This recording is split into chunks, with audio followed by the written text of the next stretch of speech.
네, 여러분 안녕하십니까. 돌직구쇼에 오신 걸 환영합니다. 저는 김윤수입니다. 자, 오늘은 9월의 첫날이자 이 가을의 시작인데요. 그래서 그런지 광화문에도 모처럼 밝은 해가 떴습니다. 날씨도 선선한데 오늘 낮에는 기온이 좀 많이 오른다고 하네요. 이 여름과 가을이 공존하는 환절기이다 보니까요. 이 건강에 유의하셔야 될 것 같습니다. 자, 지금부터 신문 브리핑 시작하도록 하겠습니다. 첫 번째 키워드 같이 보도록 하시죠.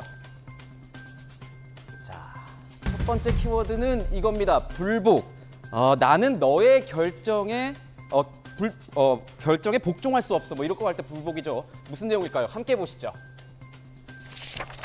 자, 동아일보 3면입니다. 10년을 끌어온 미국계 사모펀드 론스타와의 국제 투자 분쟁에서 한국 정부가 2,900억 원을 론스타에 지급해야 한다는 판정이 나왔습니다. 기존 론스타 청구액의 4.6%밖에 안 되는데도 금액이 큽니다. 2012년 외환은행 매각 당시 먹튀 논란이 일었던 론스타 다들 기억하실 겁니다.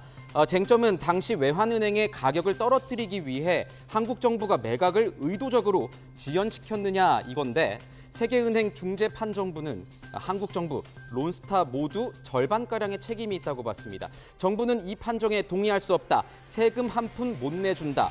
불복 절차를 진행할 것이다. 라고 밝혔습니다. 자, 재심의는 최소 1년 이상 걸릴 거라고 합니다.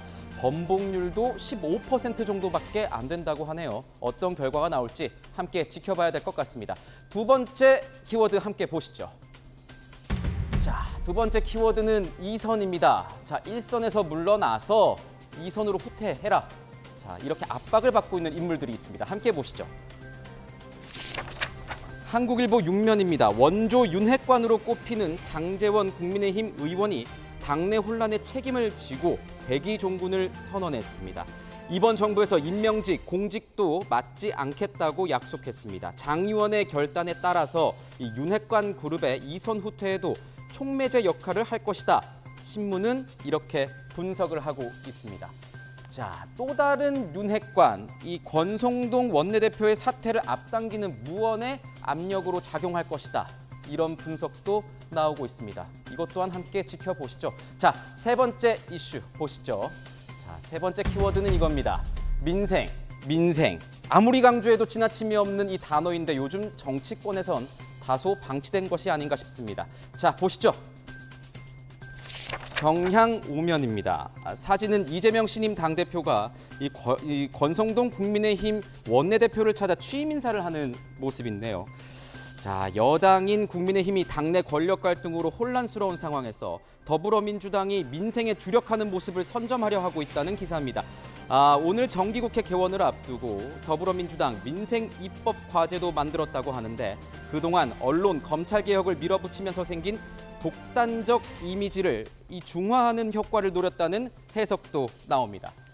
자, 말 그대로 야당이 참 야당의 역할을 할 수 있을지 아니면 민생 제일은 구호에만 그칠지 함께 지켜보시죠.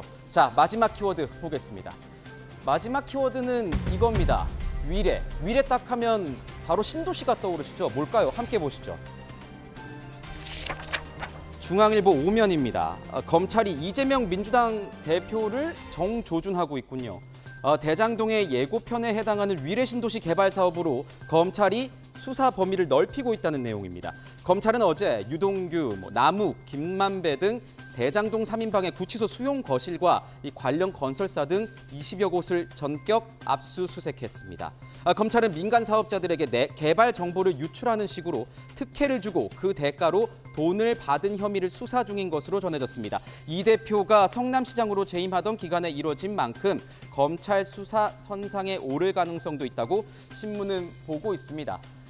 자, 검찰 수사가 새 국면에 접어드는 모양새입니다. 그동안 맞춰지지 않았던 퍼즐이 맞춰질지 저도 지켜보도록 하겠습니다. 지금까지 신문 브리핑이었습니다.